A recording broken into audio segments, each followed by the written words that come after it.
Oh, welcome. Good start. Welcome. Time to check the game notes.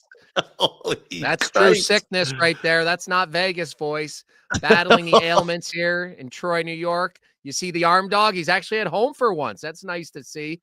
We got Posh in the background pulling all the strings, and I normally run through what we have in the show today, but not today. Today we got a huge guest. We got superstar rookie sensation Lane Hutson to sit down with us for 25, 30 minutes. Unbelievable.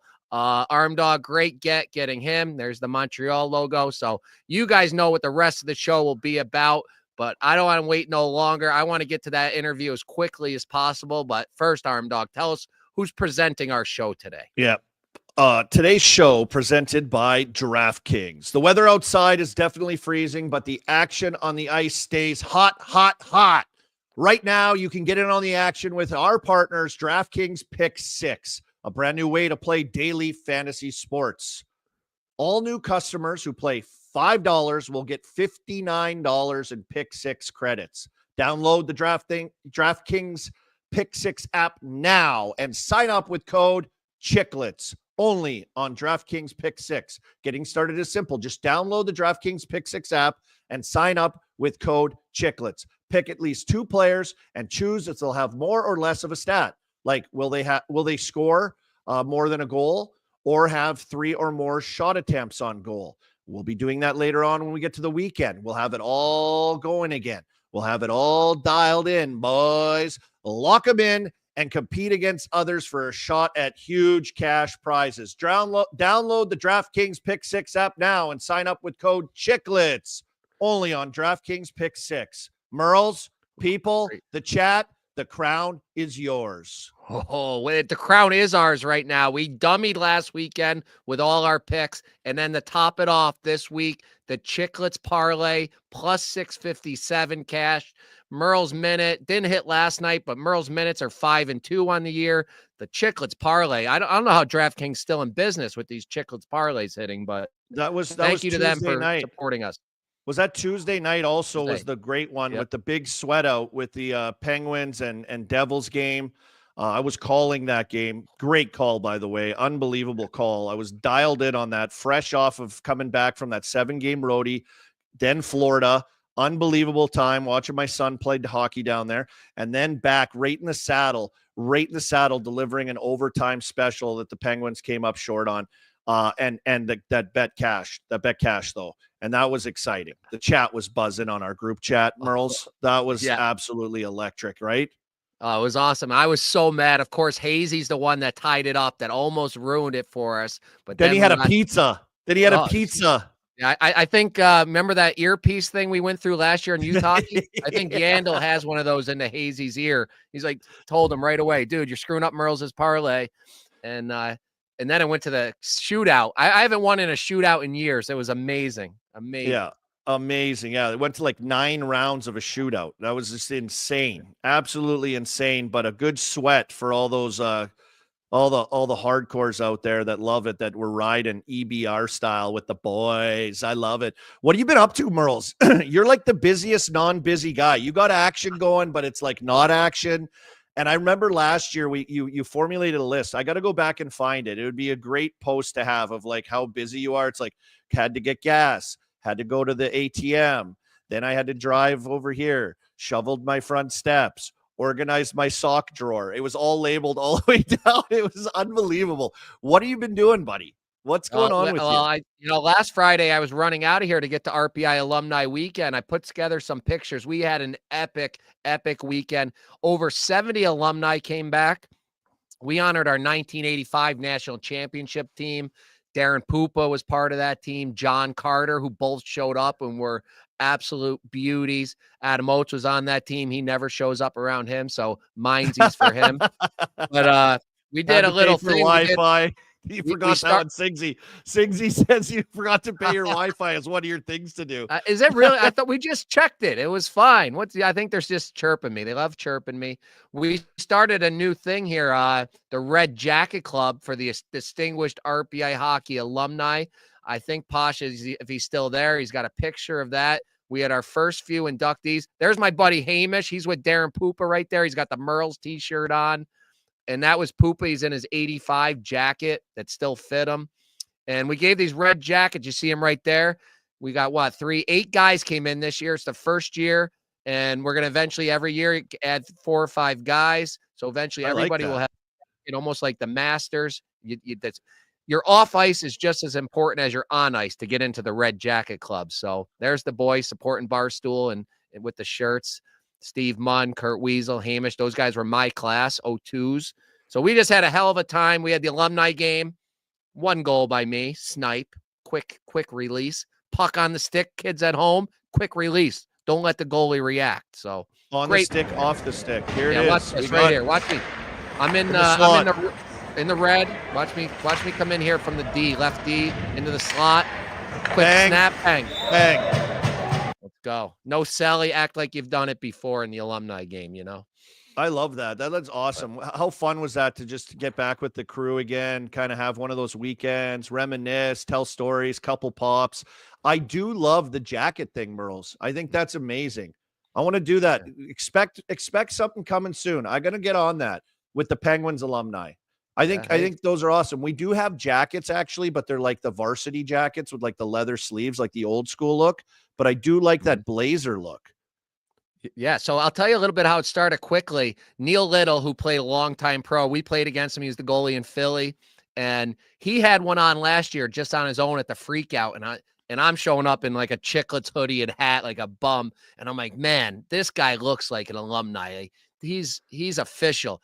And we started having a couple beers, me, him, and Xavier Magic, and we kept talking like, I'm getting my own next year. And Magic's like, yeah, I'm getting one too. And we're like, wow, we should make like a club. And then each year we'll add a guy in. So we made the 4 boardmen as Mike Sajapor, who was 85 champion, myself, Mag, and Little. And we each got to put a guy in this year. So just something cool to bring pride to our alumni. And another part of it is I thought about it because last year was right after Biz got his Maple Leafs. What was that jacket called? Yeah, it's the alumni jacket, Ambassador. He was an ambassador. So that was fresh in my head too, and we came with it, and shout out Xavier Magic. He really ran with it and got them all ordered and sized up. Got our names in the inside. So now kids are gonna have something. Hey, there's some alumni over there. Something I wanna do. If I keep coming back to alumni weekend, eventually I'll be in the Red Jacket Club. I got to say, I'm seeing in the chat right now, it's getting going. Empty Net Pappy and Singsy, of course, the chat captain.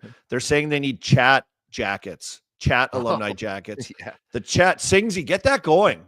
Get the street credit all the way up. Get it flying with the chat jackets. And if we ever have like meetups or like whatever, people are wearing their, you're an official member of the chat. That's actually a sick idea. Yeah.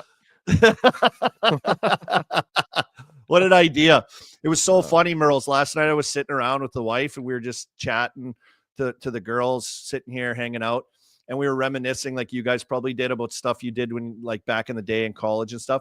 And a story came up. I have to share because I know the chat would love it. I don't know if you had, like my parents smoked when I was little. They quit when I was like in my teens, like as I was getting little, like maybe like when I was like 11 years old or 12 or I forget, somewhere around there. They both quit.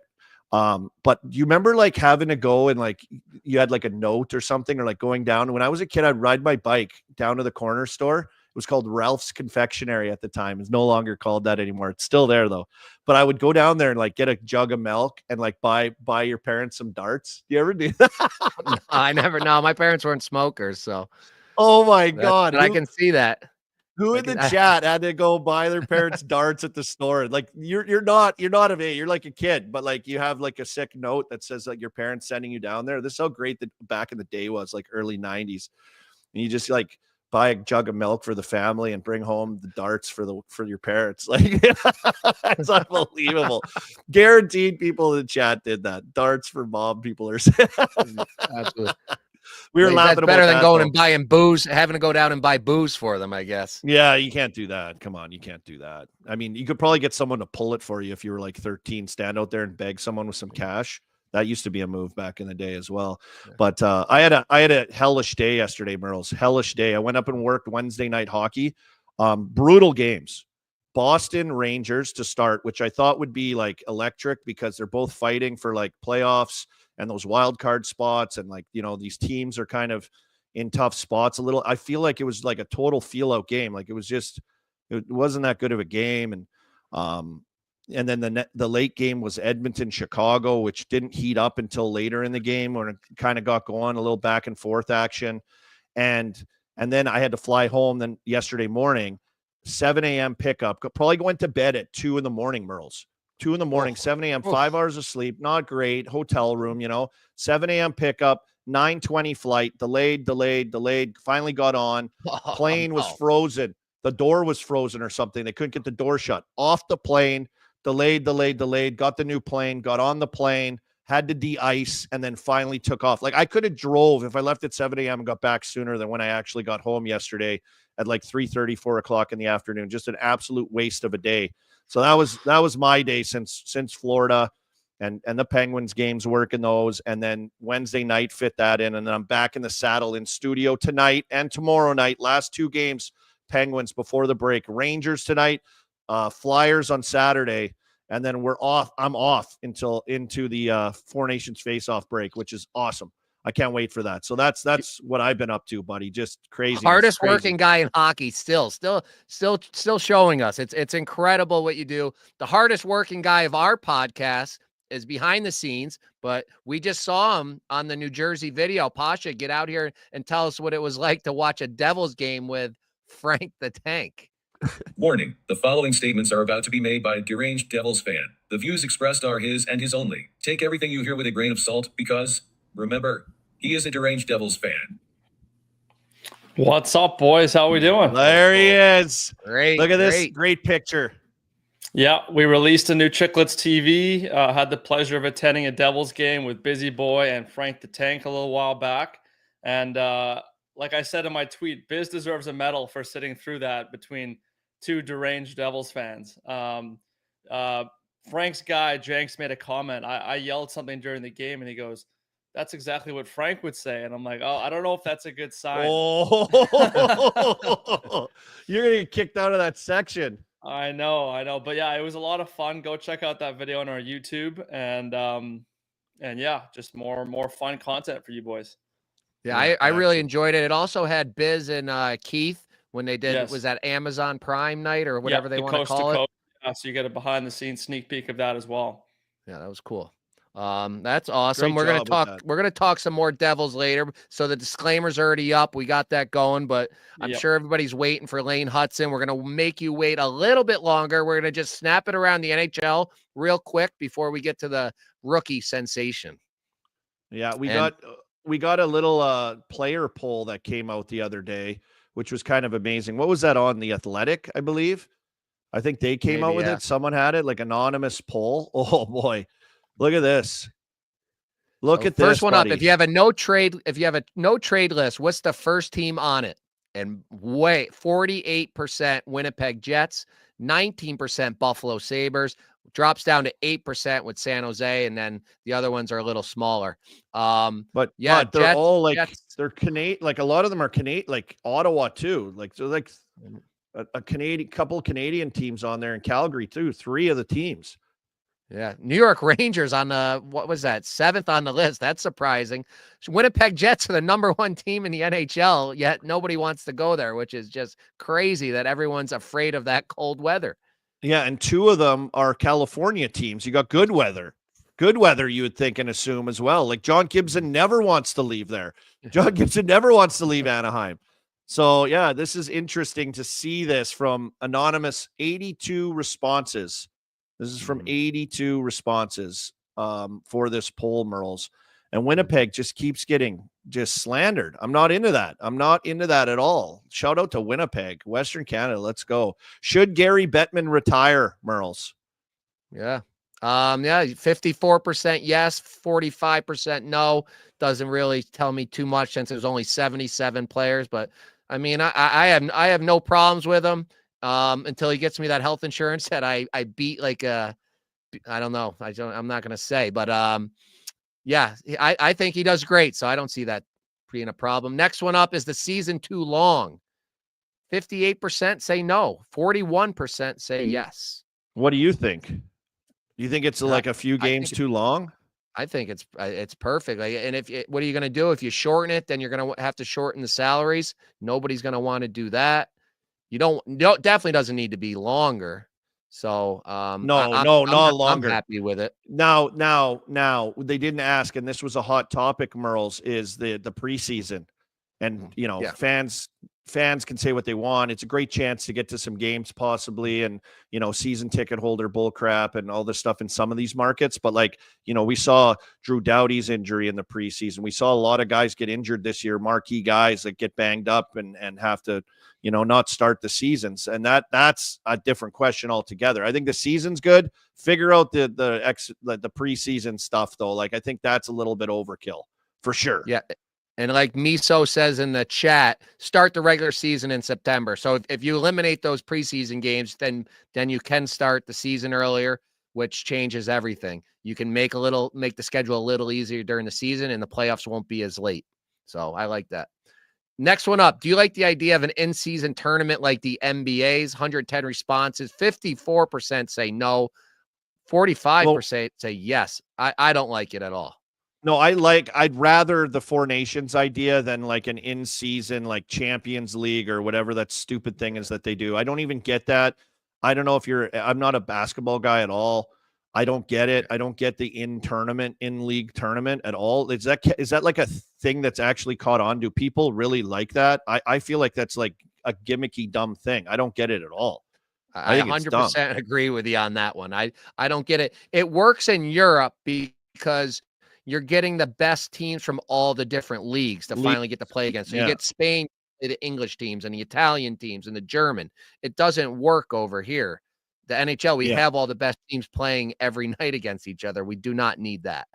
Yeah, and they have it in hockey as well, Champions League over there too, which it works because of that outside of league play kind of thing. Other countries are involved. So what NHL team has the worst facilities? The worst, 105 responses, has Carolina Hurricanes with a runaway, an absolute runaway, Merles. As an alumnus, I mean, what do you say to that?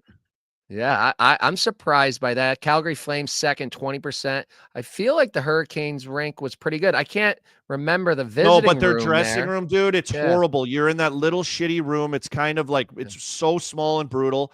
Then you have to walk down the hallway with the showers and the shitters. And then you get to the training room, which is another shitty room down the hallway. There's a giant wind tunnel down there too. It's freezing cold and winds blowing around insane. And the rink is actually fairly old. It's kind of strange. I'd never been in the stands until I've been a media guy, Merles. There's a weird basketball setup, I think maybe. There's a weird cement wall barriers all around everywhere. Yeah. Jazz in the chat said noted tunnel. Wind tunnel, Carolina Hurricanes. Yeah. Absolutely. Yeah, it's brutal. And maybe he's making a joke because it's a Hurricanes and it's windy. I get it. But it's kind of an old beat up rink. And Calgary, old beat up rink. Wash is getting some hate on there. Hey, I don't mind Wash. Yeah, because of my good friend Peter Laviolette, I was only part of the Carolina Hurricanes for 7 days. So I don't really remember the facilities. It was so fast. Moving on. Yeah, he cut you on the plane. Brutal. Yeah. What NHL team has the best facilities for opposing teams? Oh, Detroit Red Wings. So the Little Caesars Arena, number 1, 24%. Seattle Kraken, 21%.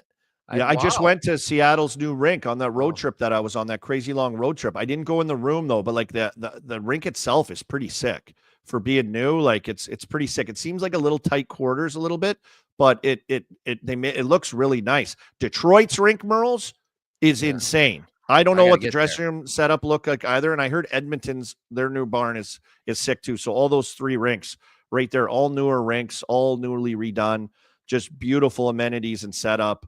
If you haven't been to Detroit's rink also, Merles, I recommend going to it. I recommend it. Nice setup. Beautiful. Next one up. What coach would you least like to play for? 93 responses. No surprises here. 38% John Tortorella. 12% Bruce Cassidy. Somehow Mike Babcock made it in there at 7%. He's not even in the league. Greg Cronin, 7%. We've talked about him on regular Chicklets. Lindy Ruff, 6%. Patrick Waugh, 4%. There he is. Peter Laviolette, 3%. And I'll cut it off there with that. But yeah, no surprises there. I feel like Chicklets has a lot of say in this. I feel like this is like a very heavily swayed Chicklets conversation-y type of poll. Do you feel like that? Once again, Biz's fingerprints all over the league, Biz and Wit. Yep. Next one up. What coach? All right. Next one up. What coach would you like most to play for other than your own? 108 responses. Number 1, John Cooper, 23%. Paul Maurice, 13%. Rod Brindamore, 8. Craig Berube, 7. Monty, my guy, I'll cut him off there at 7%. Bunch of others got votes. No surprise there. John Cooper, everybody loves. What are your thoughts there? I think Coop's, everyone loves Coop, but like he's good with the media. Like we see him a lot more. Like he's a little loose, like more personable. I got to work with him or spend time around him at TNT as well, just as like a guy that came in. Awesome guy, deadly guy, such an easy guy to hang out with. And he just has that easy vibe to him. I saw Torts on there too. Torts is a guy that 3% said they'd want to play for him. So he's on the other list too, but I got time for Torts. I don't mind Torts' hard-nosed style of coaching. I kind of like it. But yeah, Monty's on there, bud. The Blues. Oh my God, the Blues. The last 2 games. Who was at the first night? They had Edmonton beat. They give up the empty net goal, end up losing in overtime. Last night, they're tied with Florida, the top team in the East. They give up a goal with 11 seconds left. Oh, and buddy. I mean, they just threw away 3 points, maybe 4 points just there in the dying seconds of games. Just brutal.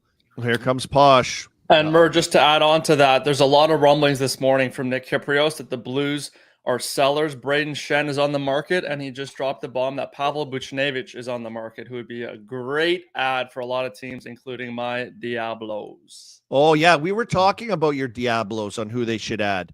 That is a great game. They need a sizable forward that can impact games and play with good players. Buchnevich, a guy, and then Tuck, another guy that you came up with, and I was chatting with you the other day, is a guy that you want on your Devils team. Those 2 guys make real sense in my mind as big body power guys that can change games or help them out with their speedy, skilled guys, smaller players. Though that's what the Devils need, 100%. That's big news on the Blues front, man. Wow. Breaking news. Schenner can help out with that depth. Who knows who else they have in that lineup? That's big news from Nick Kyprios of Sportsnet right there. That's huge. Did you see that Bennett Neighbors fight last night? Bennett Neighbors one. No, I didn't see that. They fought opening face off, like just going at it. It was great. It was great for little revenge of a hit that Bennett had shockingly on Neighbors prior. So they got out of the way right away. Just unbelievable to watch. And Wednesday night too. So the other night, Wednesday night also, I was working up Sportsnet, did all those games. Biz was working on TNT, Merles. What do you think of that whole thing with what Biz had to say in critiquing the habits of Connor Bedard, the retort from Bedard also, and then this as well from Biz? The tape. Yeah, well, first of all, okay, you're gonna read it out. The tape is the tape. Bedard is a incredible talent. Hold on, I gotta make it better here.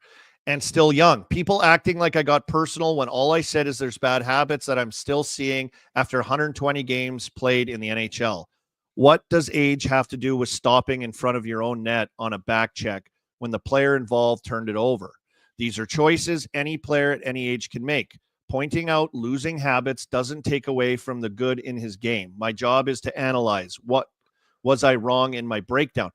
Perfectly valid point by Biz. That's his job. His job is to show that. Yes, he's a young player. Yes, it was a hard critique in his analysis. Yes, the video was the video. The tape's the tape, as he says up there. Yes, and there's nothing wrong with the critiques of that. I don't think. I mean, it's hard. It's hard to take it, Merles. But first of all, for sure, we're not going to see a one-on-one Bedard versus Biz at the next Winter Classic now. But Bedard said, "Oh, I don't need to listen. I don't listen to them." Blah blah blah. And I know Biz came back with the one thing about people are chirping him about his points compared to Bedard's point, and I liked how Biz is like, somebody check Scotty Bowman's stats. Somebody check who's the other coach, Hitchcock's stats. Doesn't take, there it is, Hitchcock Bowman. That's my line, by the way. He stole from me.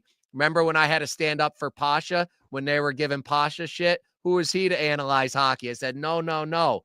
Remember Scotty Bowman? He was the best coach ever. He never lit up the NHL. So we allow guys like Pasha to have their voices heard on game notes. So I like how Biz stole my line there. He should have gave me a little credit there on the bottom, but yeah, that's his job. He's not playing good. He's not playing the right way, and that's his job to say it.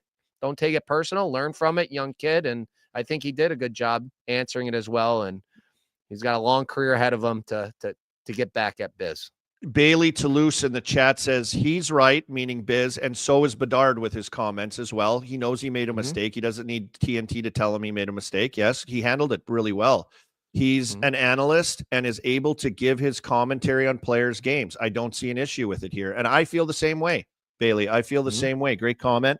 And it's just part of the game. It's just part of the game. And it's not like Biz doesn't like Bedard. Biz loves Bedard. Biz wants, he talks about Bedard. He's hung out with Bedard. He climbed the whatever. And what was that thing called in Vancouver? He did the grouse grind with Bedard. But he's an analyst and he has to critique games and he has to look at things, and that's the way it is. And it's nothing he can't improve on, nothing he can't get better at as a young player in this league. And that Bedard knows that. And so, but that ate up the Wednesday night and into Thursday, bled into Thursday a little bit. And I think handled nicely by both sides. Sides. Very nice. Agreed. Move on. Makar, third 20-goal season. We got Ovi at 879, 16 away, 4-game goal streak. We'll talk more about that later in the picks. Detroit's on fire, 15-4-1 since McLennan took over. 7 wins in a row now. We'll get into that later with the picks. The one I want to talk about is Necas and Rantanen after the trade, the biggest trade we've had in a long time. Merles. We're going to get we got some pictures. This Pictures. Necas There's looks Necas. incredible out there. He's flying out there in Colorado. Looks 2-1 as can be. 2-1 last night in their win. McKinnon, 3 points, 3 assists. Also took over the league lead in points from Leon Draisaitl with the 3-point night. But Necas, 3 goals, 5 assists, 7 games played with the Avs so far. This guy is Merles. This guy is in heaven right now. Yeah. This guy, since this trade, is in heaven right now. I see a smile on his face that I haven't seen in Carolina in a while. I followed this guy. I used to pick him a lot for anytime goal scorers. Vegas Insider was always on him a lot too. And I watched him a lot. And when he's scoring now, and it took him a little while. That first game, he was all over McKinnon's spot there on the right side. And then nobody was over on the left side where Rantanen was there. So it's taken him a little while to figure it all out. And my guy Lekkonen's right in there with him. He had another big game, 5 shots last night, another goal. Really nice what they're doing there. And got to kind of say the opposite of what's going on in Carolina with Rantanen so far. Yeah, 2 Not assists, so happy. 6 or 1 goal, 1 assist, 6 games played, so 1 less game. But I don't know what you expected. Like Carolina's style of play. I mean, this is what we're saying. It's either he's going to take time to figure it out. And a great point was made the other night by, I believe, Jen Botterill, who I was working with. I think it was her that said, like, they got him there because they want to win in the playoffs. So, like, I think where you can judge his game will be the playoffs ultimately, but it hasn't been as smooth. As a matter of fact, it hasn't been as smooth to the point where there was an amazing social post of what Rantanen has turned into since he's gone to Carolina. That's what it said. As soon as he went those to Carolina. listening at home, Mikko Rantanen, when he doesn't have McKinnon on his line, and it's a picture of Biz from Arizona training camp. Dear God. Sorry, Mikko. He can't wait Fired for up fantasy hockey. He can't wait for 4 Nations, Rantanen, just to get back and get going again. I'll say this, Miller also in just 3 games played, 2 goals, 2 assists, 4 points. So he's finding a nice little home there and trying to help the Rangers get into the playoffs. And every Friday in the last 2 weeks, Merle, what's going to happen today? What are we going to get today? Like, I mean, we do our show and then we're done our show and then everything happens. So who knows what that'll be moving forward. Keep an eye on those new players and their new places making an impact. Drew O'Connor last night with Vancouver with that penalty shot in overtime to seal the deal. Kind of a suspect call a little bit, but there's a contribution as well right there. Marcus Pettersson signing a big extension with Vancouver as well. I thought fairly fair for the years and the money as this cap starts to go up. And also a couple things I want to get into, Merles, as well, and I'll tee it up for you just because I think it's awesome. Quickie, 400 wins, first American born as an American guy, Merles. And this guy is unbelievable what he's been able to do through his career. Yeah, well, I used to light him up in the summers when he was still in high school down at the Peltz family when we would train down there with Marty St. Louis and Miggs and Jeff Hamilton, Ray Drew, a bunch of us. So he was one of the Suns' like best friends. So he would be there working all the time. And I've obviously followed him through his career. He was standout at Avon, then just went to UMass Amherst when they weren't even a powerhouse yet. And the guy just works. He work his whole career, and good guy. You know he's a good guy when you get the last that long. Some years as a backup, and they're still giving you games. So just a good guy off the ice, on the ice. Yeah, I'll say this too, and just on stylistically with him as a goaltender, like I would pay, like, you know, you talk about players you'd pay to go watch, like these superstar players, like guys that you love to watch. I would pay to watch him. Like he's one of the more entertaining, stylistic goaltenders in the league. There's no question. He's on his knees a lot. He's sliding on his pads. He's in the splits. You know, he like challenges. He's really aggressive with his athletic style. And I find that like so entertaining to watch him just because you never know what he's going to do. He's one of those like rare guys left. I feel like they're so robotic now and so disciplined with technique, the goaltenders now, that you don't get guys like that very often that are I would say like radical in the net to watch as Jonathan Quick. He's so fun, just a beauty, and what a career. 39 years old. Congratulations, first American born. Merles, what about the other Tendy? Same stylistically almost. Flower. Tim Thomas? No, Flower. Flower. Oh, the Flower. Unbelievable. What's this one? Fleury ties Luongo's second most games played by a goalie NHL history, 1044. Yep. We had it last week where he got, what did he do? He got the shutout his last game in Montreal. This guy just always finds a way. He actually lost that game. Who did they lose to? Was it Boston? Boston, I think. Like, he made some unreal glove saves. He's snapping the glove. I thought his shoulder was going to pop out. I'm like, Fleury, you're 40 years old. My buddy's friend, Big Mike here, his son's a goalie, Tuck. And the reason he's a goalie is because Marc-Andre Fleury. So he was asking me questions about him the other day. I was watching at their practice. What's he like? Is he a good teammate? I'm like, oh, do you not listen to Chicklets? Like, Tuck? He's like, well, I'm 12. I'm like, yeah, probably don't listen to us. I'm like, yeah, he's the best teammate ever. And that's why he's played so long and blah, blah, blah. And then I told him, I said, yeah, I drove him to his first game.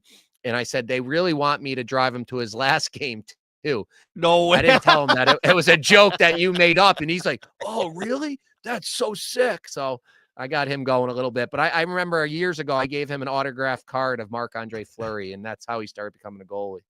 Yeah, if you're going to like a goalie, if you're going to love a goalie, if you're going to love certain players, you know, we talk a lot about Sid on and off the ice, what he does. And Fleury's one of those guys also, just like great attitude, great energy, great teammate. And then electric, as in quick, also on the ice. Like if you want to pay to go watch an entertaining player play, he is highly entertaining with his style and technique and athleticism and antics a little bit as well. Yeah. He's always got something going on, rubbing his post, doing something with his stick. He's talking to players. He's smiling. So congratulations to both those veteran goaltenders. Awesome to see. Love to see it, buddy. Love it. Love it. I think it's time. I think the people have waited long enough. We got to get them out here. I got to introduce you to Lane Hutson, 20-year-old, 5'9". Some programs have him 5'10", star on D for Montreal. He's third in Montreal in points right now. He leads all rookies in points with 41. He's currently number 2 on the DraftKings Sportsbook Rookie of the Year. I think it was plus 200 or plus 300. So without further ado, Lane Hutson. All right, here it is. A big game known's welcome to Lane Hutson, our first ever current NHLer joining us for an interview. Arm Dog, tell me about this guy. Lane Hutson, 20-year-old phenom in the NHL, college prodigy also. I didn't know he was a tough guy, but obviously he is right now with that shiner. Young up and coming star, stud in the NHL. Montreal Canadiens couldn't play in a hotter market right now as well. Climbing up like crazy. And Lane, welcome. First of all, what you just got back from a road trip? We got you hot off the presses, hot off the jet. Yeah, just got back a couple hours ago, so nice to be home. And you're downtown. You're living in Montreal, in the city. Yeah, in the city, pretty close to the Bell Center. Makes it nice. I got my first question is because I'm coming up there in a week for the Four Nations. Where's the first spot I got to go for a poutine? Poutine? You're asking the wrong guy. I don't know too much, and I'm not the biggest poutine guy. So I know the fans love it, but I'm not overly into it. Unbelievable. Smart. While you're still playing, stay away from it. Full-blown American answer right there. Attaboy. Mr. America right there with that answer. I love it. I want to ask you, I want to get to know you. I feel like I talked to Marty St. Louis about you, and he said quiet, humble, passionate. That's how he described you. And I feel like even though you're in a hot market and we see you play, your play does a lot of speaking for you. You're a loud player, I would say. But I want to know like how it started, like where you're from. You got a crazy hockey family. And are you from Chicago or Michigan and then where'd you go play? Like in New Jersey, like you're all over the place. Yeah. You guys are all over the place. Yeah. So I was born in Holland, Michigan, and my dad was working out there for a couple of years, just running rinks, coaching or whatever. And then he moved out to Chicago, and we've been there since. And that's kind of where me and my three other brothers started playing, started beating each other up a little bit, and just kind of going up the ranks and trying to be as good as we can be. What's this family dynamic like growing up with this crew of hockey players? Because yes, we're hearing about you, but now we see your brother at World Juniors, and you got another brother, two of them at Boston University, and another one on the way, Lars, who's I think he's 16. Is he 16? Yeah, he's 16. And so, like, what was your parents doing? What were they besides being taxi drivers or Uber drivers driving you guys around? Like, does your dad? He's a power skating coach. I take it, right? Yeah, well, that's what he started like when we were really young, just coaching, power skating, all that stuff. He's a bit older now, so the power skating coaching isn't as great, but just coaching all of us, coaching teams. He really enjoyed it, and kind of coached every one of us till we are kind of out of there. And yeah, he just kind of kept us in it, and then my brothers have just they just liked having him coach them too, I guess. So yeah, I saw you play last year at World Juniors, and then we all saw Cole this year at World Juniors. You have a unique way of skating. You guys are almost floating on top of the ice and almost jumping around. Is that something your dad had that was different? Was he a different kind of power skating coach that most people haven't heard of? And what else can you tell us about that? he used to, it's something weird that I tell all the guys, but he used to have us just unlace our skates and just go skates untied for 30 minutes before a skate and just kind of feel our edges, really lean on, get that ankle strength going. So that's something that we did when we were young and something we still do a little bit just to make sure we still got it. But, that's something weird that we always did. And that is weird. Like, and that's just so, because that's the secret. So you're flip-floppy. You're kind of flip-floppy on your edges a little bit. I would describe your skating style as like if anyone's seen, and many people have, like a chipmunk or a squirrel in your front yard, and they're like, how they're all zippy. They're like kind of like quick and zappy. Like you have that ability. It's kind of like Duncan Keith used to be like that a little bit too, watching him skate. But maybe the edge work and the loose skates and the technique, like, when did it really start to pop for you? Have you always kind of had that kind of quick twitch or that ability? I feel like I've always kind of had the speed where, I had to be fast, otherwise I wouldn't be all that effective. But, from a young age, I tried to, just skate as fast as I can all the time, just try to beat guys wide. And then, learning the game and learning what else I could do was part of it. And, learning how to use my edges. But yeah, I feel like I've always been pretty quick.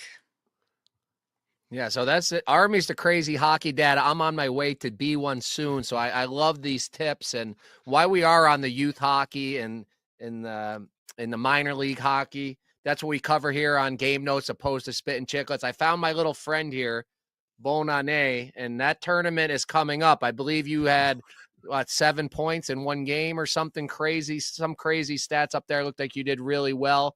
Do you have any advice for the players that are heading up there next week? Hold on. Merles, it's Bonhomme. Bonhomme.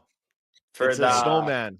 the Quebec Pee Wee tournament. Pee Wee Quebec. Yeah. For that age, it's it's the most important tournament in the world when you're a part of it and when you're leading up to it, and you get there and you just got to have fun and enjoy it. Those are memories you'll never forget. Playing at the Videotron, it's pretty nice rink. So for those kids who are going, just enjoy it, have fun, and just be competitive. Maybe we'll see. Maybe there'll be some trading of some Lane Hutson pins at all the kids there. All the teams send those special pins.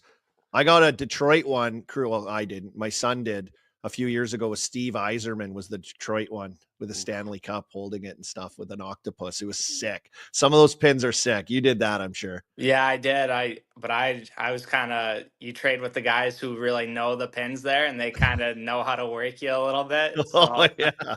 I think I got worked pretty good with the pins. They were getting mine for whatever, and I thought they had cool pins, but those guys know how to work it. Who'd you go there with? What team were you on? I was with Team Illinois. Team Illinois. Is that where Lars plays right now, I think, right? Yeah, Lars is playing U16 with Team Illinois. Was he just in Florida over the weekend? Yeah, the tournament? Yeah. Yeah, so was my son. I was out there too. I didn't see him. I would have went and scouted him. I would have went and give him crazy hockey dad scout session for game notes. Popped in there for a few days. Scout dog rules. Scout dog. I want to add, like, USHL. What's the other one? The Null. The Null. When it was all coming up, how are you managing that? And how crazy is it now? Man, it's crazy now. Well, like for me coming up, or like for anyone, like my younger brother's a different path than like me or Cole. Same with my older brother. So there's so many different options, but and now they're doing the OHL and NCAA thing, which is pretty crazy. But for me, I went to the national team, played 2 years, and was a pretty easy, like not easy, but pretty straightforward path to come to BU and play. And then for my younger brother, he's a later developer, but he's still, he's got some great skill and good potential. He's going to play in the USHL for Muskegon. Oh, and they might go to the OHL. Are they one of the teams that might go to the OHL? Yeah, they were trying to or something, and I think they're locked in for at least the next year. So we'll see what happens. Interesting. Yeah, I got BU in my game notes top 10, number 9. What was it, 8-1 in the bean pot? They just dummied Harvard there. Was there any other choices besides BU, or was BU forever on your decision? Yeah, I mean, there wasn't. I was 14 at the time, so there weren't crazy options for me, and I really liked BU, and they saw some potential in me, so I thought that was pretty cool, and the history they have, and playing in that on that street where there's all 4 teams there, and you don't have to travel much. It was a pretty ideal situation for myself. So yeah, it was an easy choice. Yeah, it was a great setup. Merles, we got to watch him at Frozen 4, obviously, and we were, I don't know if you remember me and Merles, when you guys marched into this, remember you guys had to march through like the Fan Fest to come in? Yeah, I do remember that. You were in a suit and you were deadly serious when you came by. We tried to yell at you with like our crappy little microphones we had, and you just were like, you were dialed, bud. You were locked in, dialed. We tried to weasel a little something out of you, but you were coming in ready to go for business. What was that experience like? Because that was pretty awesome in Mini when we were there. Yeah, I mean, it was pretty cool going the first year, even going to the Frozen 4 in Tampa, and we were kind of outmatched versus that Minnesota team with Cooley and Nyes and Snuggerud and all those guys, Faber too. So, having that year's experience and then going to Minnesota was even cooler. I mean, we thought we could win, and we were so close. So just having that experience was cool. I think I got hooked in OT when I was taking a puck to the net. So, maybe things could have went differently, but tight game. It was fun. Yeah, we love covering the college hockey. We've been to the last 2 Frozen Fours, so we maybe are the mushes for BU because you haven't got it done when we were there. But Yeah. we're going to be there again this year. Any advice for the kids going there this year on how to prepare and make it a little easier to compete and to get to that goal, something that was missing? Yeah, I think when you go to college, you got to practice hard every day and really prepare for the weekends. You have all that time to get ready. There's no reason you shouldn't be ready to play or shouldn't be at least building your game. So when you have all that time, you got to use it. Your first year college too, great advice. Your first year college too, though, you like lit it up. I think you led your conference in scoring by first time ever by a defenseman, I believe. I was doing my research, Lane.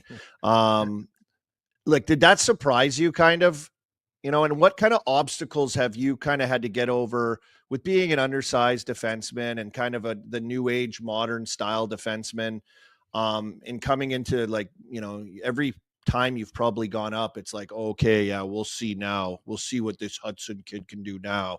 And then boom, you go to college. Okay, we'll see. And then you just light it up.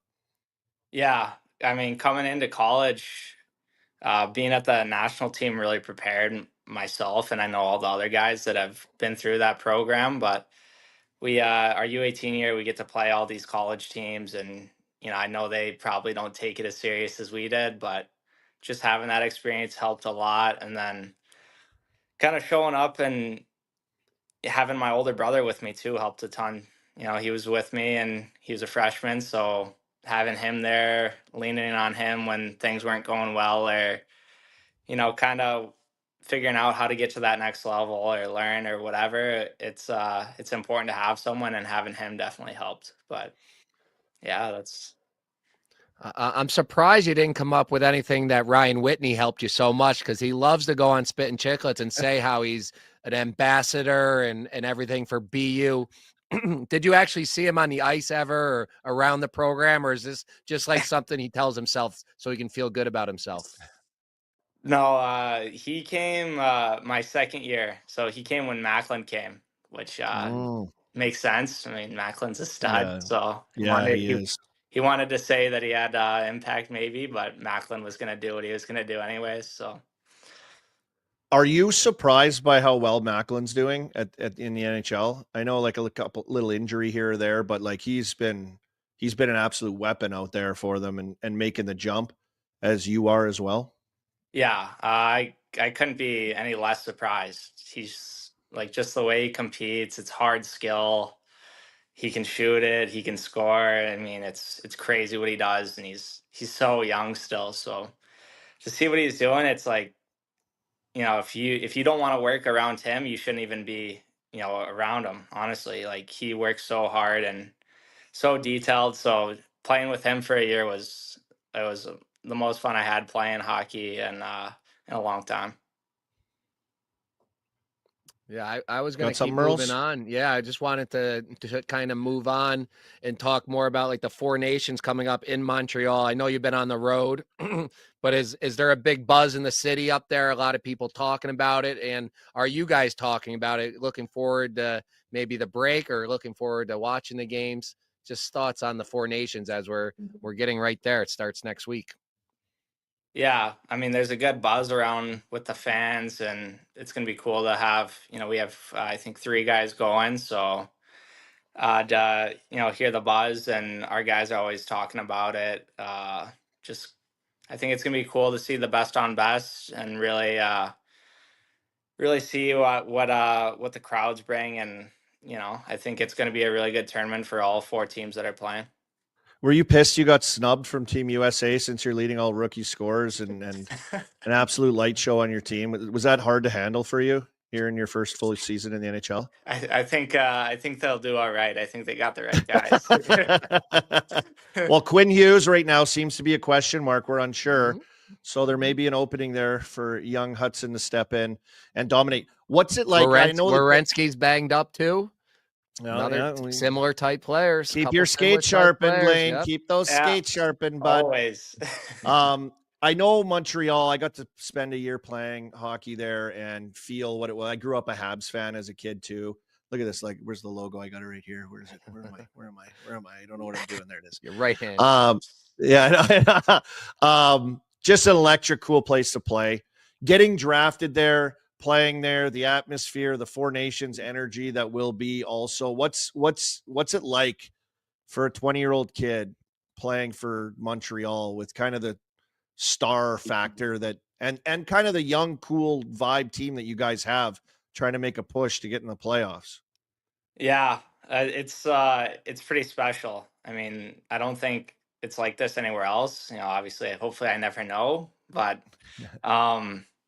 just being in this city and seeing how the fans love us and are really supportive of us, it's really special. And for our guys in our locker room, we're just normal guys that want to compete and want to win. And to the fans, it's it means a lot. So coming into play at the Bell Center on a Monday, it feels like a Saturday night, and it's a zoo every time. So it's it's a special place. Yeah, my favorite, coolest moment was the year I was there. We made the playoffs and we lost in the first round. I thought we were going to win the Stanley Cup, but before the first playoff game, like the feeling in the rink before I walked out of the room, like where you guys walk out underneath there. By the way, the new dressing room setup, I didn't see your lounge and everything.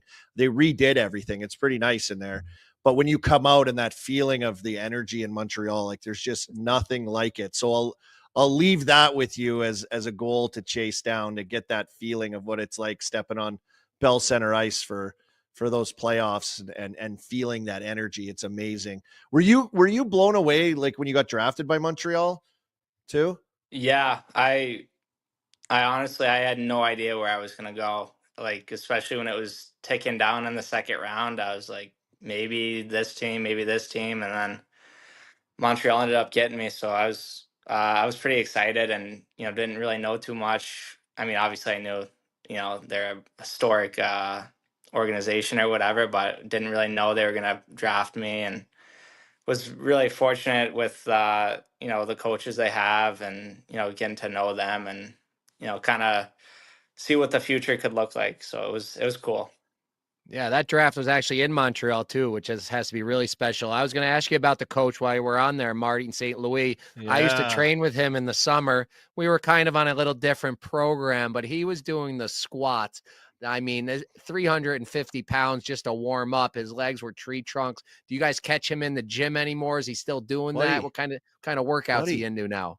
Lane, buddy, this guy runs the entire, like I was there covering, like doing he runs the bleachers in the stands after, like at morning skate.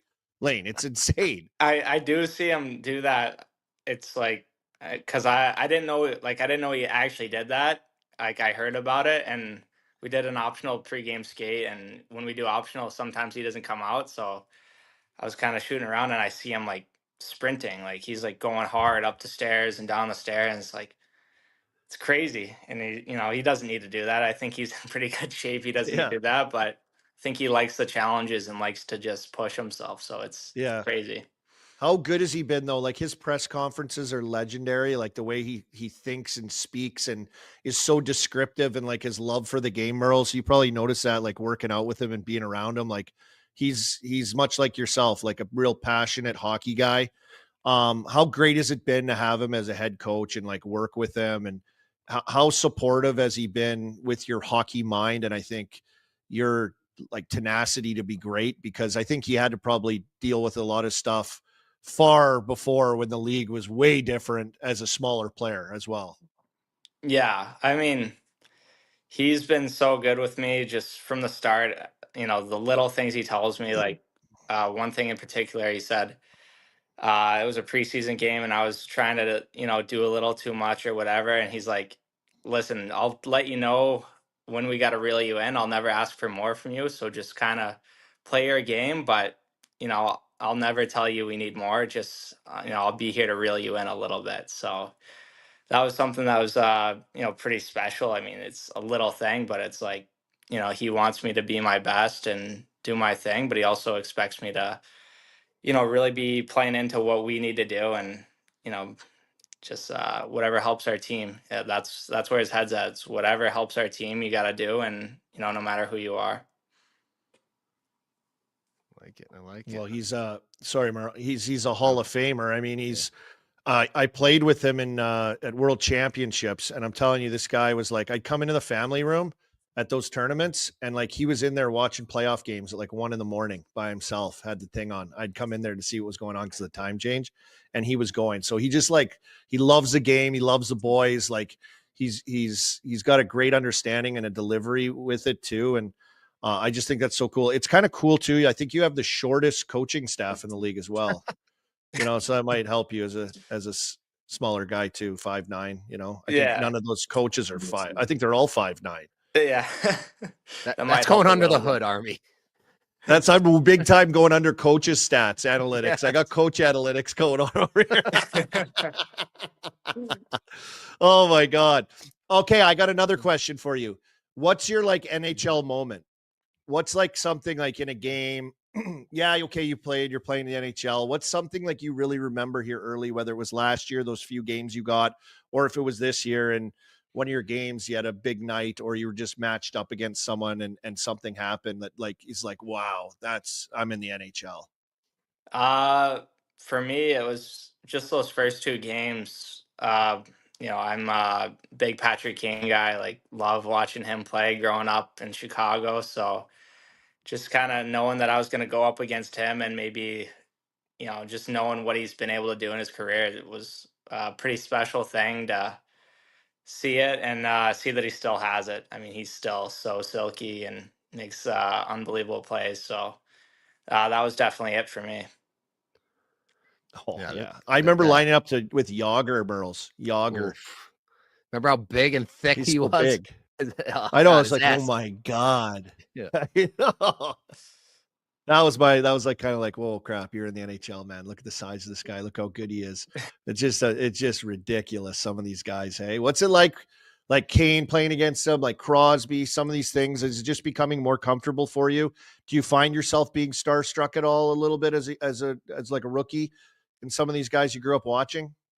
Yeah, a little bit, and then you realize it's not a mutual feeling for them. Like, they're there to try to beat you every time, and that they have no problem finishing a check or whatever it may be. So you gotta flush it pretty quick during warmups and be ready to go. I could sit here all day and ask you a million questions about the NHL, but we usually leave that to the Chicklets guys. And, we're the Minzees podcast for them, and we're going to be calling them tomorrow and telling them you got to get him on for the full 50-minute hour interview with you because you're doing such a good job here. But before we let you go, Army was telling me about this merch line you and your brothers are starting. So want to give you a chance to tell us about that and then show us some of the stuff. Yeah, it's we're doing something with obviously our name, Hutson merch, through Phantom. So yeah, it's something we're trying to get going. Over the holidays, we did some stuff with the Ronald McDonald House out in Montreal here. So just every sale, a little bit of the proceeds go to the Ronald McDonald House. So just something nice for the community, and we really enjoy Montreal, and want to help any way we can. So just something small, but it looks pretty cool too. There you see it at the bottom, www.phantom.shop. Go check out his merch in partnership, in support of the Ronald McDonald House in Montreal. Good for you. Good for your family. Did you guys, what drew you to the Ronald McDonald House charity? Well, I really wanted to do something over the holidays, and the Montreal people do a good job of having contacts with whatever, and it kind of jumped out at me. Just want to be around kids, and like have some fun with them, and just let them know that I'm with them, and I'm one of them, right? I'm a kid, and I just enjoy it, and they enjoy hockey, so it was just a no brainer for me. Portion of the proceeds going there, Merles. Great job, Lane. Yeah, so Awesome. like for people that don't know, I could be totally wrong on this, but I believe Ronald McDonald House is for families that have their kids in the hospital and they're there for a prolonged time. They can't afford to stay in hotels. They get to go stay at this house, and it's all taken care of because of nice guys like you raising money for them. Am I correct on all that? Yep. Yeah. All right. Yeah, I Yep, love the you Ronald are. McDonald That is House. correct. That is correct. Way to go. I got a sample of the hat too, Merles. Oh, all right. I am dialed. I'm dialed. I'm like the fifth Hudson. I'm like the old fat brother that Didn't didn't make it. make it because he's fat and boozing and stuff and chasing women around or something. I'm like that one like cautionary tale story of the oldest Hudson brother. Oh, see, But I got heard the it's hat. because he didn't learn to unlace your skates as a youth hockey player. That's why you didn't I make it. strangled the shit out of my feet when I tied them. I tied them so tight. I was reefing on those things. That's why I had them snugged up too tight. But check out the stuff. Great. I think it's dropping today, Friday, this will be released. So go check it out. Support Lane, support his brothers. Really cool stuff tied in there. Lots of information about how they designed the logo and the 4 stars in there with the 4 brothers and American and the colors and all this stuff. So really, really cool stuff, Lano.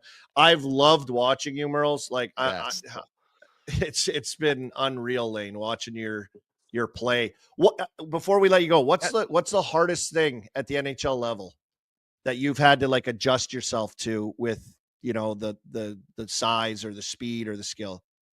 Yeah, I mean all of that, and then just I think at the college level you're used to being down a goal and you want to press for it and get it back right away, and at this level you can't do that. Like early on I wanted to try to help get a goal back, and it ends up costing us a goal because teams are so disciplined and they're patient, waiting for me to mess up or waiting for anyone to mess up. So just the discipline thing of knowing when to go and when not to go, and kind of that. Honestly, it's hard. It's hard to time it, but I feel like I'm figuring it out a little bit, and I feel like I got a lot more to learn too. Yeah, it's tough when you come from BU and then that US junior team where you guys could do that. You could score at will on all those teams. It was really awesome to watch. But you do see that little thing down there, DraftKings on there. So I can't ask you a question too much about it, but tell me a guy in the Montreal Canadiens who's been working his tail off, who's maybe been a little snake bitten, but now that we're going to talk about him on this show, he's going to score a goal Saturday against Pasha's Devils. Okay. Oh yeah, let's go. We need this. Honestly, we got so many guys that could score on any given night, and a guy that's always working is Cole Caulfield. I mean, I just love the way he works. He's always working on his shot and doing the extra stuff. So I'm a big fan of what he does, and think him. And then you could always think that Patty's good for one too. Yeah, those are 2 pretty safe bets. Cole was great. I met him out at the Sandbagger when he did that with Biz and Witt, and so I've always been rooting for him since then. It's a great team, great coach. Looking forward to you guys building and playoffs. You guys get on a little run here, win these 2 home games before the break, and get back in that playoff hunt. Will be exciting. Yeah, definitely will help. And you got to keep an eye out for all the Hudsons. All of them coming up down the line. We're reporting on all of them here on Game Notes, Lane. We don't miss a beat. We even go to the 16-year-old level, Team Illinois. I mean, I'll be on it. We'll be on the hockey DB. We'll be on the elite prospect. We don't care, buddy. We're doing it. Good. So here we go. Here we go. Yeah, all we can't thank you enough. Our first ever current NHL player on Game Notes. Couldn't be happier to have the perfect guy. He's done it all. Youth, Pee-wee, junior, college, World Juniors, now right to the NHL. So awesome. Congrats and good luck this weekend. Yeah, thank you. Phantom.shop, Lane Hutson, rookie phenom. There it is, Lane Hutson. We can't thank him enough for coming on. Army's got the hat there. Just amazing stuff there. That interview was brought to you today by BetterHelp. Chicklets Game Notes is sponsored by BetterHelp. We often hear about the red flags we should avoid, but what if we focus more on looking for green flags in friends and partners? If you're not sure what they look like. Therapy can help you identify green flags, actively practice them in your relationships, and embody the green flag energy yourself. Whether you're dating, married, building a friendship, or just working on yourself, it's time to form relationships that love you back. Share your experience with therapy or about the broader benefits of it. I read that wrong. BetterHelp is fully online, making therapy affordable and convenient, serving over 5 million people worldwide. It's busy life. I tell Army all the time, I'm busy. I have him as my therapy. If you don't have somebody to help you out, get your problems out there, BetterHelp is for you. Discover your relationship green flags with BetterHelp. Visit BetterHelp.com/chickletsgame today to get 10% off your first month. That's BetterHelp, HELP.com/chickletsgame. Thank you to BetterHelp. Thank you to Lane Hutson. Amazing stuff there. And we touched a little bit with him about Montreal and the Four Nations. Let's quickly talk about what we're looking forward to there, Arm Dog. Yeah, well, what I'm looking forward to, by the way, yes, thank you, Lane Hutson. What a great kid. Marty St. Louis, humble, quiet, and competitive, like wants to win so bad. You get that from him. I hope everyone enjoyed that. Just unbelievable. But what I'm looking forward to with Four Nations, Merles, as we move along, I'm looking forward to compete level. Like I've been like, and I'm in the doldrums, as Biz calls it, the doldrums of the NHL season. I don't know how fans feel about this. I don't know where the TV ratings are at right now, but like some of these games, it's just like, oh my God, like, come on, these fucking guys are just waiting for Four Nations or something. Like, it's just like, just waiting to get to the break right now. And I know that's got to be a normal feeling, but I'm just like, can we actually have passionate hockey again?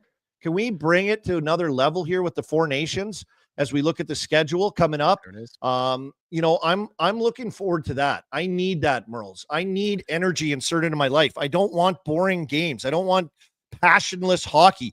I want hockey back. They're playing for their countries. Like, it elevates it to another level. I think people think like, oh, this is a gimmick. Oh, this isn't going to be it. They're playing for their countries. So I'm praying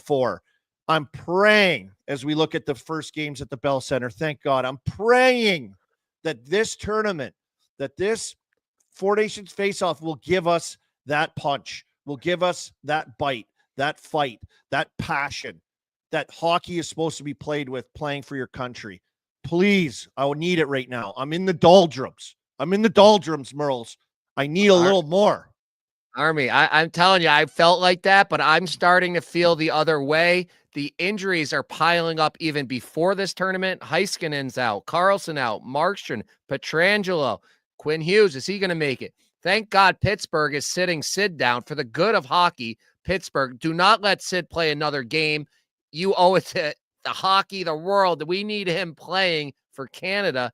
But as these injuries line up, it just has me thinking, like, if these guys are going against one of their teammates, you have them lined up. Are you really going to risk running your teammate into the boards and knocking him out for 3 weeks? And now you're the Vancouver Canucks or the Detroit Red Wings or the New York Rangers, and now you don't have that guy on your real team that you get paid for? I am starting to get nervous that it may turn into an all-star type game where No, Merles. Do not go down that road that way. Dude, look at these two guys. Look at these two guys right here. Well, they're not teammates anymore, but I'm worried about the teammates versus teammates. No, you can't be like this. You're playing for your country. It's all a line. Tkachuk said it the other day. They're not going to be friends at the Four Nations with Barkov. It's over. It's done. They meet in the first game too. They'll play each other out of the gates. I want to see it. And I can guarantee, I saw Brady go into his back into the boards last night, and he had to, he was banged up. They were working his neck. It could have been bad. We need guys like that in there. I want to see these guys in there. The Tkachuks, you think the Tkachuks are going to be all-star game floating around out there? They are not. They are not. So you better think be ready. Matthew Tkachuk is going to try to hit Barkov if he catches Barkov with his head down? Yes. It's USA. No.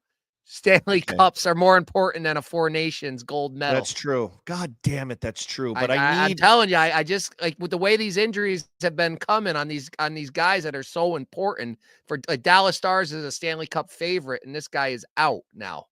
It's just injuries are so scary. This Stars, time of year. he's out for the year. He hurt himself with his team, but like I don't want to see a guy get hurt, of course, but I want that passion and emotion.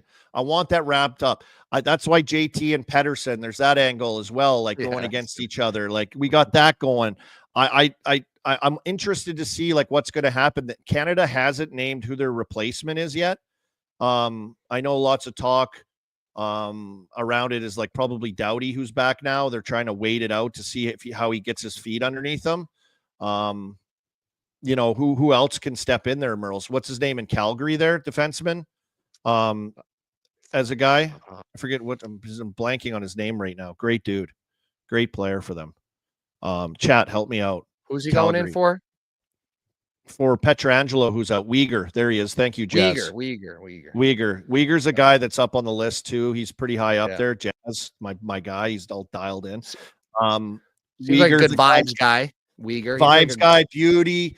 He's awesome. Get him in there. Yeah, like even Doughty. Doughty, I feel like is Mr. Hockey Canada. So I could see him as being like a guy they're really waiting on. No Sid tonight, as you said. That is big too, leading into this, Merles. We showed this picture. And that's got banged up. And I mean, we couldn't script this better. That is going to lead us right into our picks on Friday. We got to move it along here. We will know next Friday on Game Notes. We'll be a couple games in the Four Nations, and we can come back to these clips and see how right or wrong we are. But first, we're moving on to the Friday picks. And Arm Dog, this is a big day. I need some help for this slate tonight, so I got a special guest for you. Oh, bring him in, Pasha. Mr. Ice, Elio, the pizza man. Here he is. What's up, brother? Ice people in the chat. A chat's probably filling up with the lunatic ice people. JC's in there. He's doing something crazy. Mr. Ice Elio, what is up, brother? How we doing, guys? Are we getting this league maybe after this little playoff series between countries? Maybe we get these guys playing a little bit over here. This has been the most boring hockey I've seen in a while. Yeah, Army just went on a full rant about it. It's the doldrums. It's been some boring games. The other night, that Edmonton game, I swear, I went to bed because it was so boring for 2 periods. I wake up, all of a sudden, there were 6 goals in the third period. But if I'm watching, it's been boring. But Mr. Ice, I want to get to it right away. I was scrolling through Twitter as we were listening to Lane Hutson interview, and I saw you got a big announcement for the Ice people. Yeah, March 29th, we're going to Nashville.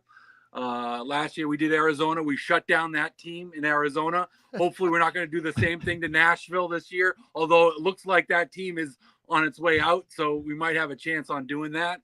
No, super excited. We got the Barstool Bar right in Nashville, a few blocks away. So we just put out the tickets. You know, you never know how many people are going to buy them. You get a little nervous. Last year we sold about 175 in about a half hour. So we're hopefully going to do the same this year. Yeah, I was there last year. It was a hell of a time. Met up at the bar before. There's a full spread of food and drinks for everybody. I assume it's going to be the same setup at that Barstool Nashville. That is insane. We were there, Army, during the draft a couple nights. So everything was first class with that. I couldn't suggest for any hockey fans to join the party. We'll see which guys from our crew can get down there and bring the luck. And I mean, last year we had the coach pulling the goalie. That's how many people we had. Amazing.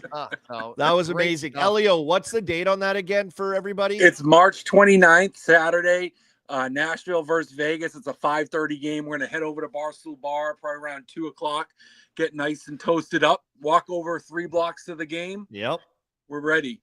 Right up Broadway. I've worked on my shot a little bit. Half ice, I might be shooting another puck this year. I was close. I was better than Whitney. Yeah, everybody's better than Whitney. He just failed again out in Orlando. He missed the net again. Oh, really? Yeah. He's What's brutal. Hey, hockey guys, what is going on with the league right now? Honestly, I don't know. It's real bad. I just had a big rant, Elio. Like, just the passion, the emotion, the games. Like, I'm working these games. I watch every game, and they're losing me. I need more. I need more heat. I need more action. funny. I need more heat talking to Mr. Ice, but I do. I need more. Maybe after this, maybe that's right. Maybe these guys got named to their teams. Everyone that isn't on the teams is sensing this big 2-week break coming up. They're just trying to get to it. I don't know, but March 29th, right? Is March the date. 29th. Lots of time. 9 games last night, 1 game over 6.5 goals. Yeah. What I can't pinpoint what it is either. I know it's less shots. That's definite. But don't you feel like they're trying to make the perfect passes? Everything's a showtime goal. Just shoot the puck and get the rebound and put it in the net. That's like what people used to do. Now it's got to be the perfect pass. Bang, bang, bang. So I don't know. Hopefully after this little break, we'll get some goals. Yeah, and lots of time to plan for you fans out there that want to come down to IceCon in Nashville. Lots of time. So I'm glad we got you on for that big announcement. Thank you, guys. And to get it out there for everyone to do it. Lots of time. That's a vacation too. You're going to Nashville, man. You're going to be on Broadway. You're just going to go bing, bing, bing from the Barstool bar, and everything's there. Hockey's there. Everything's there. If you haven't been there, you got to go. We're excited, and I'm excited to watch the rest of your show. Good luck, guys, and thanks much. Yep, thanks for coming, Mr. Ice.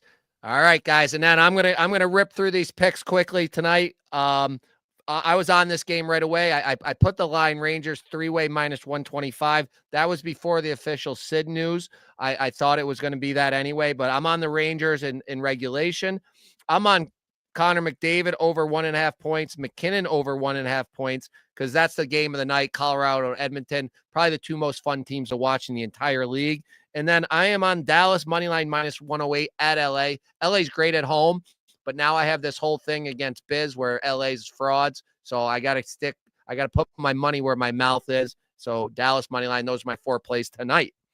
And I have Breadman, 3-game point streak right now. He's been on fire actually though for the Rangers.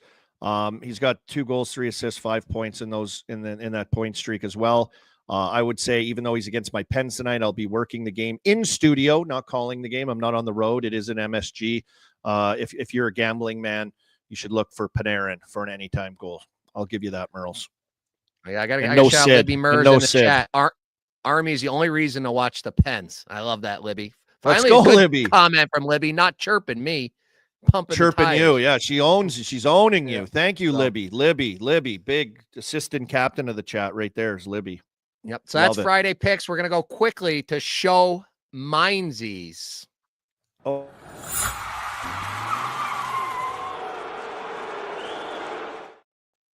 We're going to go right to you, Army, to start it off. I gotta give it to my show is Bobby Orr. Bobby Orr. Number 4, Bobby Orr.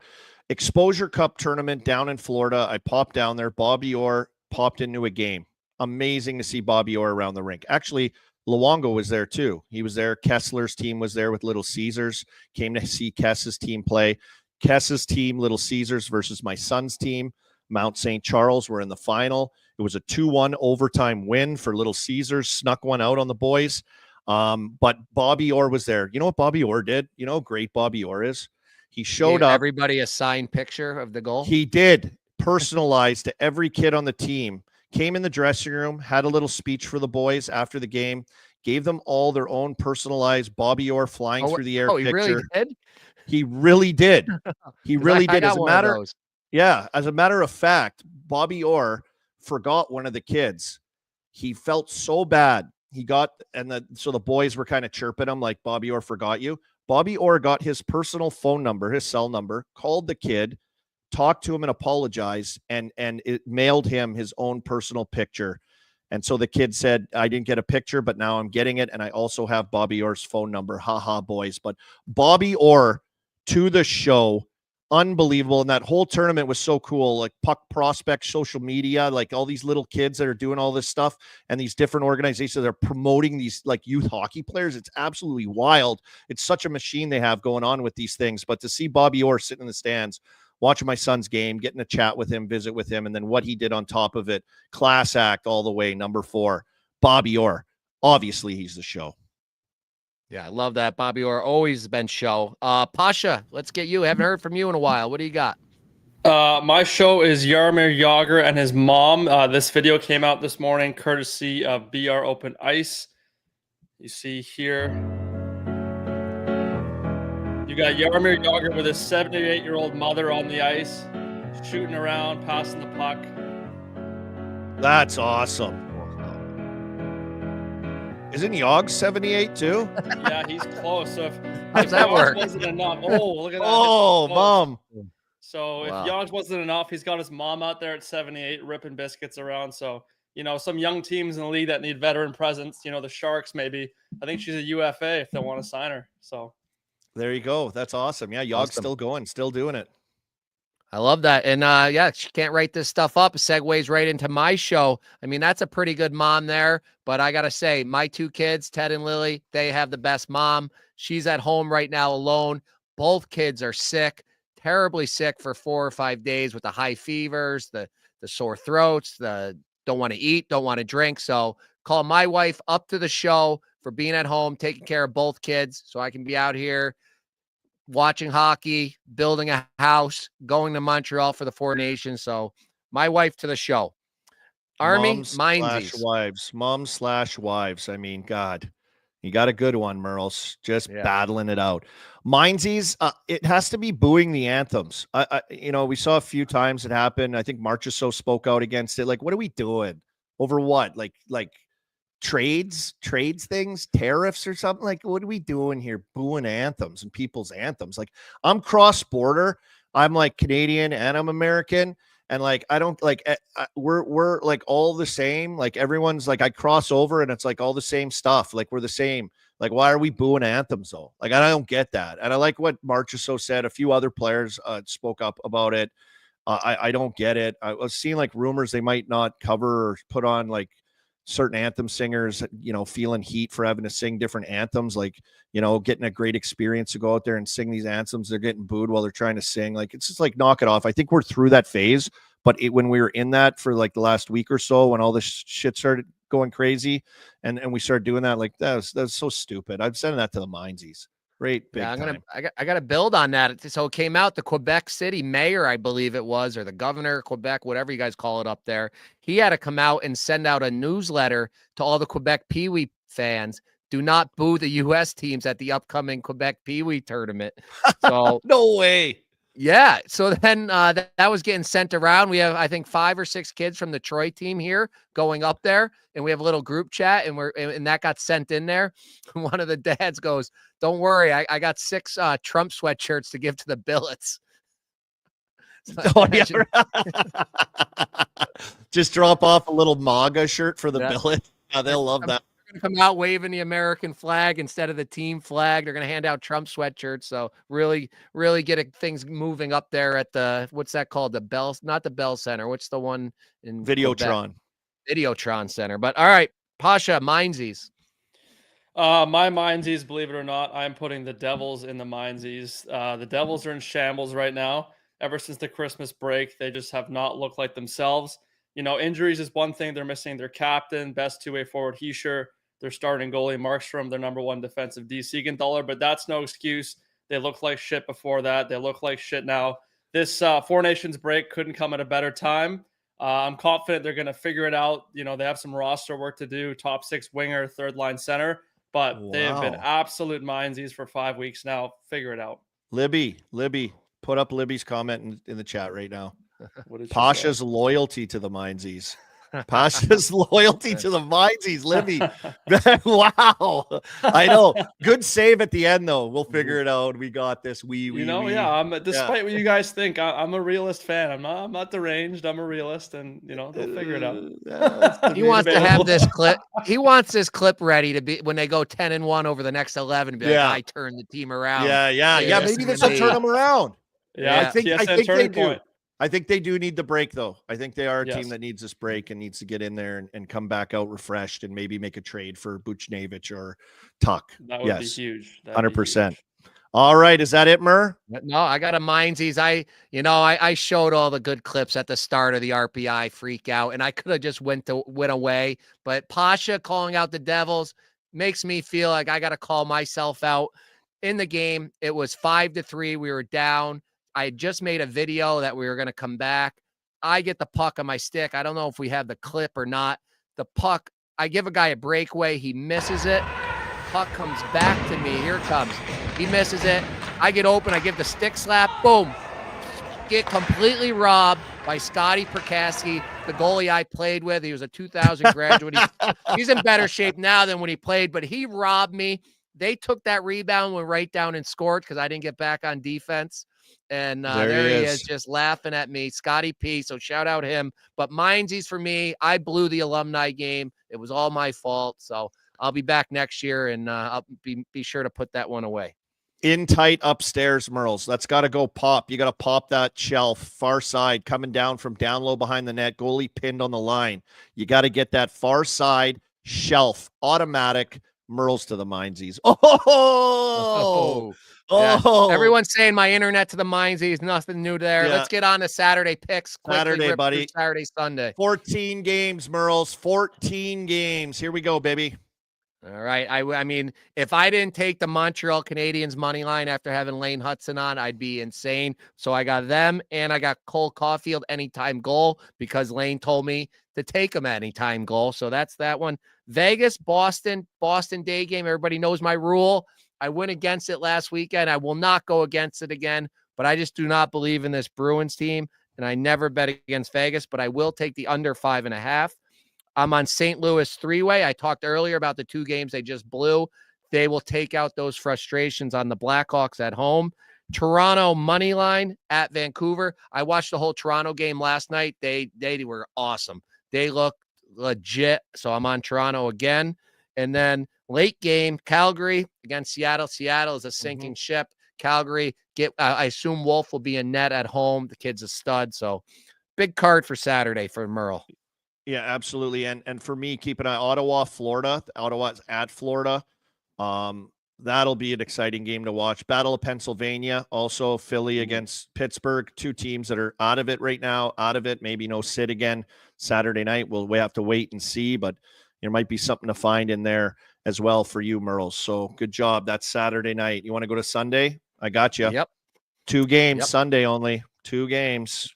Yeah, Super Bowl Sunday. So I will have some picks in that. But right away, first game, I mean, got to take Ovechkin anytime. I love putting the game notes graphic up there showing how I only had 2 goals and I'm so far behind them. But yeah, we stink. At home against Utah, I see some goals in that game, and Ovi gets one. Next one up again. I got to take. We have a current Montreal Canadian on the show. I have to take his games on the weekend. So I'll take them at home against Tampa, which will be a real tough game and a playoff. It's a big 4-point game, as we love to talk about. But now on to the Super Bowl, the big game. On to the big game. I know we're allowed to say that word. The big game. The big game. Last 2 Eagles games, I've hit Dallas Goedert over receiving yards. So over 50 plus receiving yards, minus 135. I love this guy. He always is open. Everybody's looking at the big receivers, and he sneaks down into the middle, and he gets this there. And I'm still not over the Bills' loss. I don't even want to talk about it. Josh Allen got the MVP last night. Great and all awesome. I didn't bet it because I'm a moron, but it just brought up the bad feelings again. So I'm going against the Chiefs. I'm on the Eagles for only reason Chiefs beat my Bills, but those are my plays for the big game. Did you see Belichick with his new girl there on those pictures and stuff? Holy smokes. I just noticed. I was only looking at his red jacket, and I was wondering how he got an RPI alumni jacket. I wasn't looking at anything else, Army. Oh, yeah. Good eye, Berg. Yeah, good way to catch that. Absolutely. Unbelievable. Eagles money line. Jazz is going crazy in the chat. He loves it. Greece. He says, we're climbing the grease poles together if they win. So there's a Super Bowl. It's hard not to bet. It's hard to bet against Mahomes, though, man. And especially when you see my face, on the promo in his thing, like, it's going to another level. So unless I jinx them completely out of control right now. So there it is. There's the weekend, big boy. Good job. Yep. EBR. We had Mr. Ice. We had it all. We had Lane Hutson. Thank you. Phantom.shop. By the way, I forgot to announce out of that. Where's my notes on him there? That it's not getting dropped today. If you go on the site, it's February 25th for his merch. Parts of the proceeds going to the Ronald McDonald House of Montreal. Great initiative, great little setup for him. Lane Hutson, just a cute little guy and having an unbelievable season right now. I never had 40 points. I had twice in my career. That's the most points I had, Merles. He's surpassed that already with games to go as a 20-year-old defenseman in the NHL. So, I mean, a pretty amazing family he comes through from as well. 3 brothers and all on the rise, 2 at BU, and amazing to see. Happy belated birthday to G. I like that. I like that. Good job, Jazz. That's why you're the stat guy, Jazz. Thank you to all the chat. Thank you to our sponsors, DraftKings. I will be dumbing you again this weekend. And, of course, BetterHelp. Thanks to our guy, Max, our graphics guy. Look at this thing he put together. He already put together the official Game Notes chat jacket. You can get that through Max, I guess. I don't know. We do need to get quickly. merch. We need to get Game Notes merch. This needs to be a thing. I got people messaging me all the time. We had a t-shirt a while ago. It was gone. So this is a great little mock-up here. We'd have to dig a little deeper maybe. I don't know. I like it. Nice little coat everyone can wear, men and women. So we're going to have to get some merch out for our loyal followers and supporters. Love it. And speaking of Max, we didn't get time to do it today to go through my college hockey top 10, but he did make the graphic, so I will be putting that on the socials. Follow our socials at Game Notes Bud on Twitter and at Game Notes at Instagram if you want to see my current top 10. And that's it. I think find us audio, Spotify, grab your parents' phones, download it for them. I went over to my uncle's house, and subscribed him to YouTube on Chicklets. So I added us another subscriber. Wherever I go now, I sneak into their YouTube and add a subscriber. So do that to all your parents and friends too, please. Yeah, send us videos of you doing that, actually. That'd be hilarious. So like a little retweet those. I'd love to see that. Everyone just clicking the subscribe button on their friends' phones and computers. It'd be hilarious.